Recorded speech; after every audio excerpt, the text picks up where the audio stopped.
Yo!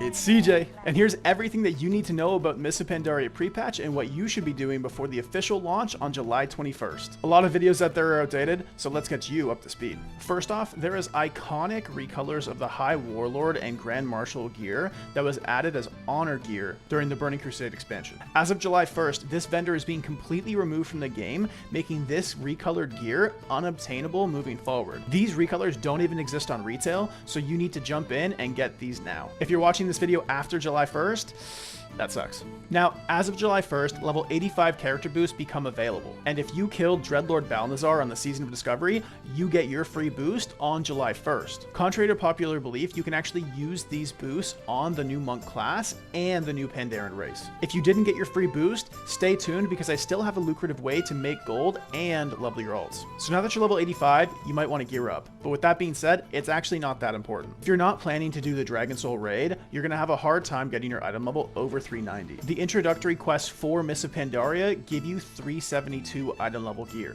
So you're not going to be that far off if you just start doing the intro quests at the start of the expansion. That said, if you're a gamer, then go get your 410 eye level gear out of Heroic Dragon Soul. If you do want to do the Twilight Protocol dungeons and you need to boost your item level a little bit, you can do this really easily with the Bind on Equip blue PvP set on the auction house. Each piece of this gear is probably about 100 to 200 gold, so it's not very expensive in order to pick up an entire set. Or just as much pieces as you need in order to start queuing these new dungeons. These dungeons drop 2 random pieces of Raid Finder quality Dragon Soul gear from the last boss of the dungeon. It's not just all RNG though, they also reward you a currency which allows you to go to a vendor and buy whatever specific piece you're looking to head into Mists of Pandaria with. Now, one of the next things you want to do is cap your currencies. I'm talking about Justice and Honor. Valor and Conquest don't mean anything because you can't actually earn them after July 1st. On top of that, any Valor or Conquest points you're holding going into July 1st will actually get converted into Justice and Honor.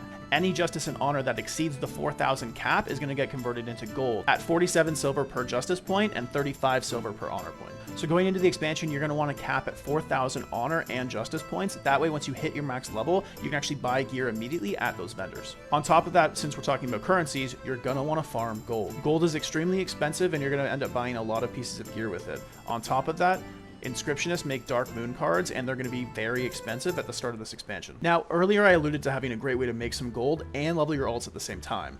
Here it is. Pet battles. Wait!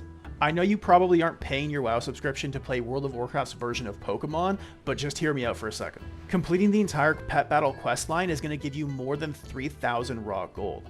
On top of that, you're also going to be leveling up your pets to the max level, and when you do that, you can then sell them on the auction house for a lot more than what they're worth at level 1. A lot of these pets on the market are really expensive as is, and so when pet battles come out, they're going to become even more expensive. Getting those to level 50 and then reposting them on the auction house is going to bring you in a lot of gold. And on top of that, it's really solid XP for your alt, and so don't sleep on this. Level up your alt and make gold at the same time through pet battles. Now, my next tip is specifically for Beast Mastery Hunters. One of the biggest upgrades to your class going into this expansion is your ability to start taming more exotic pets. With that, there's new Spirit Beasts in the game. Spirit Beasts are able to heal themselves and other targets, including yourself. And when you use Stampede and summon all 6 Spirit Beasts at once, you get up to 6 healing over time effects on whichever target you'd want. The healing over time effect isn't as game-breaking as it was at the very start of the original Mists of Pandaria, but it's still pretty good. And now, one of my very last tips for you going into this expansion: max out your professions before it launches, get enchants on your gear, even if they're minor, it's gonna help,